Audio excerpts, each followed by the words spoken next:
Decision after the flop. Okay. Here's where things get a little more difficult. Pre-flop decisions are very, very easy. If you play 2 tables at a time, also, it's a lot easier to play tight pre-flop because you're folding, folding, folding all the time. When the flop hits, you need to ask yourself the question, what's the nuts on the flop? What's the best hand on the flop? What's the texture of the flop? Are there draws out? Are there 2 of the same suit? Are there 2 cards that are connected that could put a possible straight together? If there's a 9-8 together, you got to remember Jack 10. If there's a 9-8 on the flop, Jack 10 is a very likely holding in an unraised pot pre-flop. Even in a raised pot, a lot of people will play Jack 10 suited. So you got to be careful with what's out there when the texture deems it. So what you want to do, especially if you've got a big pair, which you're going to be playing a lot of big pairs, you've got to know that if there's a 9-8 on the flop, especially a 7-8-9 on the flop, you've got to be very careful. Big pot hand, small pot hand. What does that mean? What that means is a big pot hand is the nut flush, a full house, a straight, a set.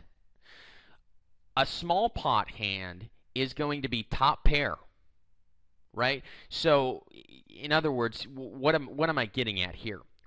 When you have top pair or maybe middle pair, your whole objective, if you have that on the flop, your whole objective is to get to the showdown. Even with an overpair, your objective is to get to the showdown without putting all your chips in the middle, right? And the way to do that in a no-limit game is to make smaller bets, a third of the pot bets, half the pot bets, rather than making very big bets. If you hit a set on the flop, then you want to start to bet half the pot, 2/3 of the pot, the full pot. So you want to do a little bit to control. What do you want to get all your money in the middle of the pot with? Ace king, when there's an ace on the flop and a 10 and a 6? Well, or do you want to get all your money in the middle when you've got a pair of sixes with an ace 10 6 flop? Right? So my point is that if you have top pair or even an overpair, you're in a situation where you're either way ahead of the other player or way behind. If they've got a set, you're dead to rights against your top pair. Even if you've got an overpair, you're still dead to rights to that to a set. However, if you've got ace king and they've got ace jack, you're way ahead. Is the other person going to put all of their money in the pot with a marginal holding like ace jack? Now maybe they are at some of these smaller limits, but again, our whole objective here with a top pair type of a hand is to get to the showdown without having all of our chips in the middle. When you want to get all your chips in the middle is when you've got a set or better. When to make a continuation bet? A continuation bet is when you bet on the flop, you raise on the pre-flop, and then the flop comes and you've missed the flop. When do you make a continuation bet? I make a continuation bet half the time. It depends on the player that I'm playing against, but I'm going to make a continuation bet about half the time. It's more of an art than a science. Maybe you make continuation bets more than that, but people are going to learn that you make continuation bets, and especially in these lower limit games, you don't want to make continuation bets because people are going to call with second pair, with third pair, with a pair lower than every card on the board. So a lot of times your continuation bets, if you make a continuation bet after having missed a flop and it gets called, you're done with the hand unless you improve. When to call in a draw? Call in a draw when the pot odds suggest that you've got a profitable play. But again, you want to be looking to fold. You don't want to be chasing draws all the time. That's part of the reason why we play tight pre-flop and we're not playing a lot of ace, rag suited, because we're not looking to make draws. We're looking to hit hands on the flop or fold. That's the whole objective of tight poker. Okay, when we get to the turn, we're going to have to know what's been going on. We first want to ask what's the best possible hand that's out there. But what kind of action has there been? Has anyone been declaring any strength? Did somebody raise pre-flop? Did they call a big bet, or did they even bet out on the flop? Now, betting out on the flop is not as strong of an indication as calling a bet on the flop, right? Because again, because of the gap concept, you have to have stronger hands to call than you do to bet, because a lot of times people will just make a continuation bet on the flop to get the other person to fold. So that the person that calls a bet typically is going to have something. If people are putting money into the pot, especially in these, for you players that have been used to playing free games, or very low limits, or even the games where no money's on the line, people typically do not bluff in cash games. You want to assume that people are going to bluff 10 to 15% of the time, and that's it. Don't assume people are bluffing. Assume people's bets mean what they say they mean. If somebody bets, that means they're telling you, I have a hand. Now, could they be bluffing? Yes, 10 to 15% of the time they will be bluffing. But you want to make sure that we're not, chasing hands and trying to call hands down with marginal chances to win. Okay, on the river, again, this is just more ABC poker. We're looking to, if we've got a small pot hand, we want to check the river. If we think we've got the best hand, we want to make sure that we value bet it. Generally, that's going to be about a third of the pot, because if somebody's got a marginal holding, they're not going to probably call a half pot size bet or 3/4 pot size bet.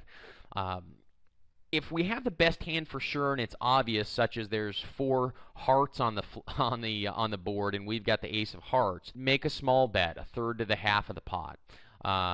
And then if we've got a hidden straight or something, we want to make sure we're betting 2/3 of a pot to the full pot. Here's one other last observation that I have made. Typically, big bets made by opponents on the end mean what they say they mean. They do have a hand. Generally, people are not going to make a big bet on the end when they don't have anything. They're not going to make outright bluffs.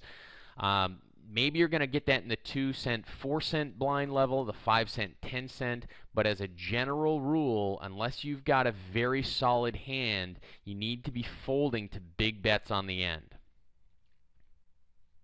Okay, now, is playing tight exciting? No. But remember, why do people play poker? They play poker to play. Most people play way too many hands. They play 25% of the hands. If you do that, you will lose money, without a doubt. You have to plug that leak of playing too many hands. It's boring. Play 2 tables, play 3 tables, play 4 tables if you want to. If you want action, right? If it's too boring for you to just sit there and fold, open it up another table. Play 2 tables at a time. Then at least you're playing a third of the hands that come around. That's what I do. If I'm in a mood where I really want some action, I'll open up 4 tables or 6 tables and play them. Typically on a smaller screen, I don't like to play more than 4 tables. So, I'll sit there and play 4 tables at a time and just fold. I'm folding all the time because I have the patience and the discipline to do so. Okay, that's the key. Let me review one last sort of weight loss story with you. Okay, everybody knows how to lose weight. There is no mystery to losing weight, right? Eat a lot of vegetables. Exercise. If people did nothing but drink water, eat vegetables, and exercise, is there any question that they would lose weight? Absolutely not. Why don't people do that want to lose weight? Because it's boring to eat vegetables day after day, right? Who doesn't want to have a pizza or a cookie occasionally? But the key is, everybody knows how to do it. There's no secret. Why are people buying all these P90X and Weight Watchers and this and that? It's because they want to try and make it exciting. right? They want to make weight loss exciting. They want to make the exercise exciting. But quite frankly, running, all you need is a pair of running shoes and vegetables, right? That's how you lose weight. If you had the patience and discipline to do that, you would lose weight. Same goes with poker. If you have the patience and discipline to sit in the 2-cent, 4-cent game, realizing that your hourly win rate in that game is going to be less than $1 an hour. But if you have the patience to do that for 10 hours a week, over the course of time, you are going to build your bankroll up to the point where you can then take it to the next level. You can go up to the 5-cent, 10-cent game, recognizing your hourly win rate is going to be less than $1 an hour. But if you don't have experience to know that you can beat the 2-cent, 4-cent game, you shouldn't be playing in the 10-cent, 15-cent game, or the 10-cent, 20-cent game. You want to be in that 10-cent, 20-cent game until you can beat it consistently. Then you can move up to the 25-cent, 50-cent game. Most people play way above their bankrolls. Review what Chris Ferguson did. He went from $0 to $10,000 in 18 months. He started with nothing. He won his money in a free roll. It took him, I think, 6 months to get up to $100. Right? Most people can put $100 in their account today, but then can they have $10,000 come another 12 months beyond that?